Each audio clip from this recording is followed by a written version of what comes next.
Reading Convicting with Confidence, Why Should We Not Over Rely on Eyewitness Confidence? And it kind of came to my mind when did they actually start to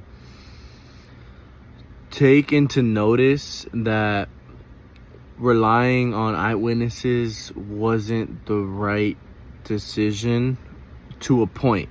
Because yes, it can be very helpful and may lead to a conviction, but like, when did the statistics really get bad to where they actually had to do a whole investigation on it? And I wonder what case really nailed the wood into it, or whatever, you get the point. But like, what case really brought all the attention to this? Because in a previous course with McHenry, he had told us about a case, or I don't remember if it was our podcast, but where there was maybe 7 people lined up, and the eyewitness of like a shooting or something like that try to pick out the guy that was the shooter, and they ended up picking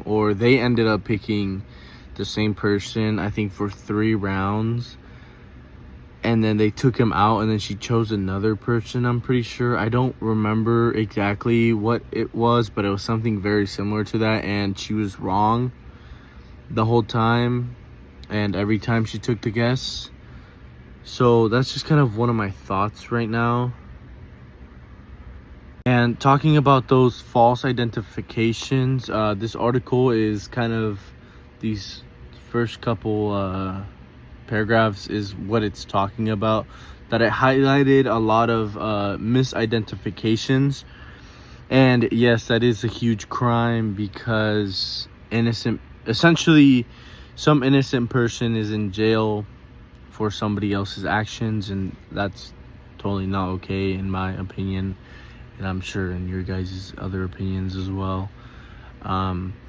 And I think that this was probably what set it off, was misidentifications, and just them being biased from